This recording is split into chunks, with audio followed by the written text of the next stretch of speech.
Now, we're all familiar with blood and organ donations, but stem cell donation has been making headlines recently, thanks to several high-profile internet campaigns. Yeah, now Lucy has been to meet two people whose mixed heritage has meant facing unique challenges in their fight against cancer. Today I'm meeting Louis Al-Sheikh at Southampton General Hospital. Louis's 13-year-old daughter Zara is being treated here with a life-threatening form of cancer called acute myeloid leukemia. She is in desperate need of a transplant that will help save her life. Tell me how Zara is doing. She amazes us for a 13-year-old. The first time that she was told that she had cancer, she asked, does that mean I'm going to die?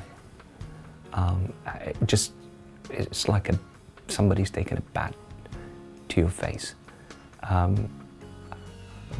What do you say? What did you say? Immediately, my answer was no. So what is happening with the search at the moment? So Zara has been referred to London Transplant Centre, and they search all the registries that exist around the world. I'm of an Arab descent, and Karenza, my wife, is of a British descent.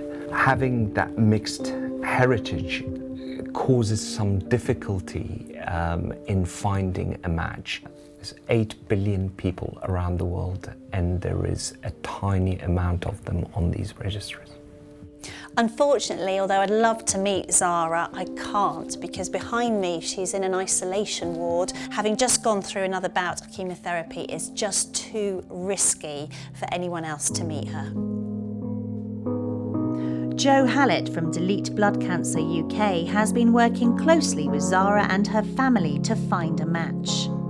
This is a really, really serious situation. There's no point in sugarcoating this, is there? She needs a donor to survive. We're appealing to anyone between the ages of 17 and 55 and in general good health to come forward. You could be Zara's lifesaver. So why don't more of us become donors? Well, the issue seems to be that when it comes to stem cell donation, we find it a bit scary and invasive. But charity Anthony Nolan has made busting these types of myths a top priority. We've had to work quite hard to dispel those myths about being a stem cell donor, to ensure that people understand it is quite a simple process. It's like donating blood. Tell me about a recent success that you've had. In January, we had a young 24-year-old Lara who needed a transplant, and her family and friends launched this most inspirational campaign. We've searched globally to find a match. Who did you hear from and where were they?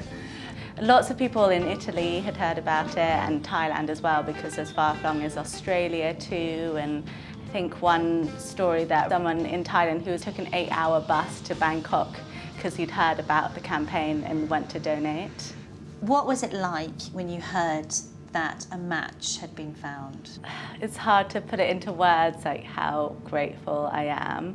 And to think that my donor was 1 in 26 million on the registry just shows that the need of more people to sign up so everyone can find that match of theirs. Lara has been given a lifeline, but for Zara, the wait goes on. How many times a day do you think about possible donor, a match for Zara? Every moment, every waking moment. Please, please come forward. And the more people we can have on these bone marrow registries, the better. Because there are people waiting for that gift of life. Well, good luck to both girls. We wish you all the best.